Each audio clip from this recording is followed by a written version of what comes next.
Woke up today and the koi were chasing each other around the pond. It's that time of year again.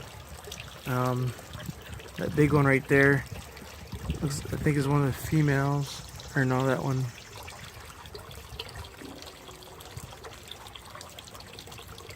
Maybe the calico looking one too. Anyways, they're chasing each other around the pond. And they're having a little fun. So I'm sure there's probably tons of eggs in there stuck to the plants and stuff now.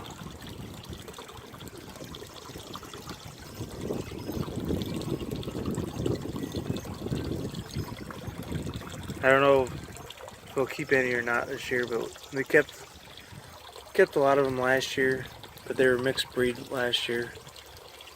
This year it'll be just plain koi. I see tons of eggs on the bottom of the pond. They'll get eaten up probably. If there's any on the plants, then we may snag them just to see if we can get them to hatch again like we did last year. It's kind of cool to watch them grow from an egg to a koi. If you ever see the little ones that are in here, those are from last year's babies. There's probably about 10 of them that we saved. The rest are going to go to a friend of mine's house in his pond on his property. There they go. They're chasing her again. Poor girl. She always gets beat up. I think she's the only female. I really do. So all of the rest of them gang up on her. Yeah, it doesn't look as good with the lid on, but we made this lid to keep the critters out, because we have raccoons and skunks that'll eat them. That's why I lost two of my favorite ones last year. Is the first night we put them out in the pond, I didn't have a chance to put a lid on or anything, and the raccoons got two of them. I had a nice gold colored one and then a black one.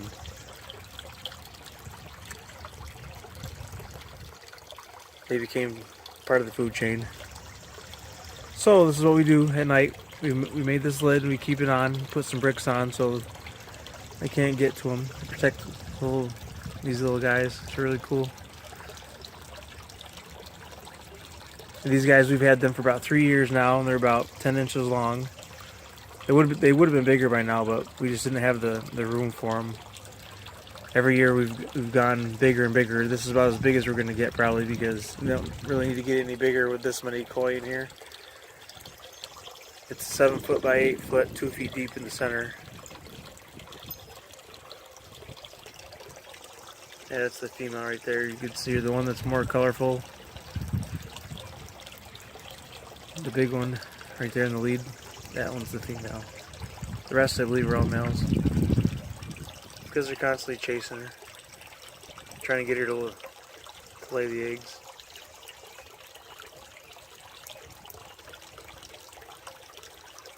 And that one right there turns really bright gold yellow right there. In the summer, he's already starting to get his color back.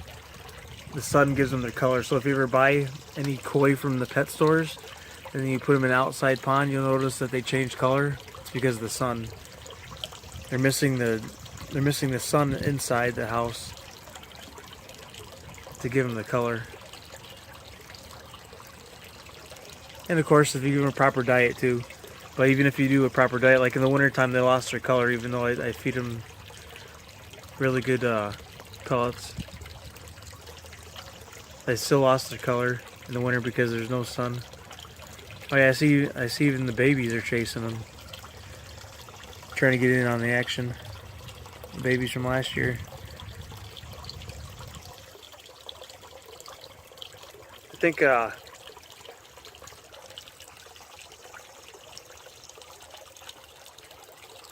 I think they can breed once they hit 3 inches long.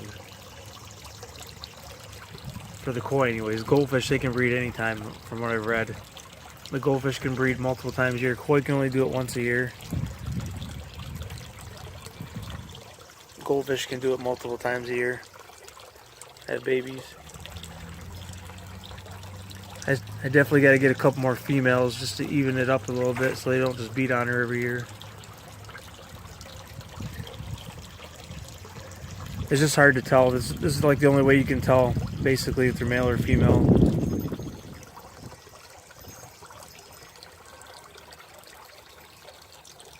So there they are. They look pretty. Those are all the big ones right there. There's about 5 or 6 big ones, and then 10 babies from last year. They're about 3 inches long. Let's see if I can zoom in and get a close up on them. Hey, you'll notice throughout the year the yellow one there will be really bright yellow. It really shocked me because he was always white. When I first bought him, he was just plain white, so I thought I had like an albino or a platinum colored one. No. As soon as I put him on the sun, he turned yellow. Completely blew my mind. He'll be really, really bright yellow, you'll see. It looks like a lemon.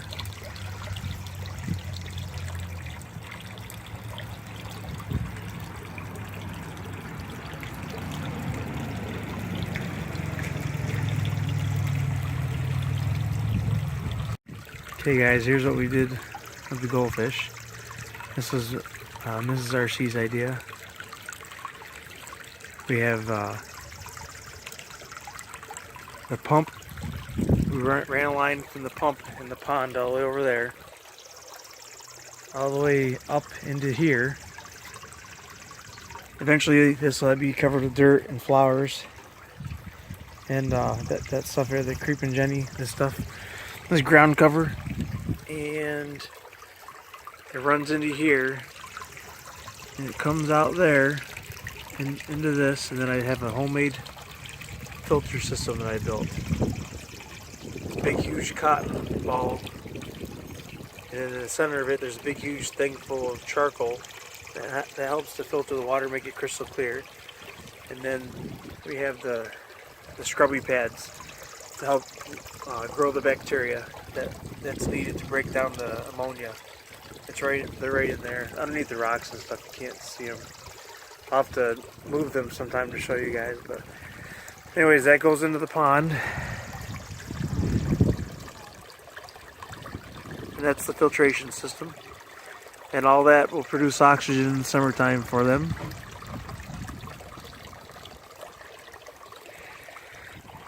And that's what it looks like without the lid. Pretty cool, huh? There's the koi. Here's a better shot of the koi without a lid. You can see all the babies from last year swimming around. So that's kind of cool. We got some from last year. But it's a work in progress. And then right here on the edge, thinking about putting like some kind of a flower thing here. Fill up with dirt, put plants in it, and then have a little sitting spot, like a bench right next to that, so we can feed the koi and enjoy them. And this front right here is going to get built up to pretty much the same level as the top of that pond. And then around the top here, I'm going to put a 1x treated pressure wood, probably about 1x4, 1x6, and then miter the corners. So that way it'll look decent and you won't see the liner.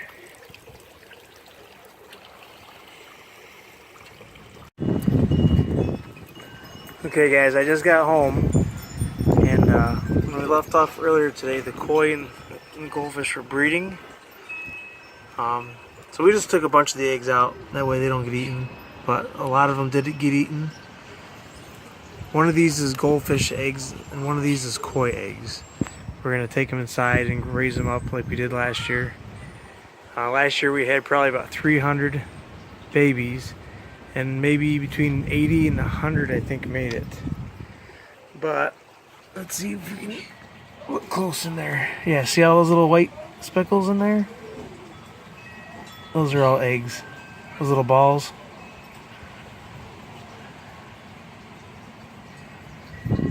And the same with down here. They're all over the place. There's probably, I don't even know, probably 300 to 500 eggs in each container. But through the process of natural selection, not all of them make it. So yeah, that's kind of cool. I'll show you how they're doing. Just later in the day, it's a little brighter outside. There's the goldfish. They're doing good. They had their fun for the year. Maybe they might do it. I guess goldfish do it more than once a year. They lay eggs more once a year, so they may do it again. We don't know. And there's the koi. They're all pooped out. They're all just relaxing. So that's an update on the breeding. We don't purposely breed them. They just do it on their own. And we also, so this will be cool to do updates on. We put a bunch of eggs in here too. Just because it's a safe haven for them. They'd be able to live in that. No problem. In that filter. And they won't get eaten from the goldfish or the koi because they'll be in there. So that's kind of cool. And we'll do updates on that as they grow. If we see them, if any live, that's cool. If not, we got plenty of others that probably will. So.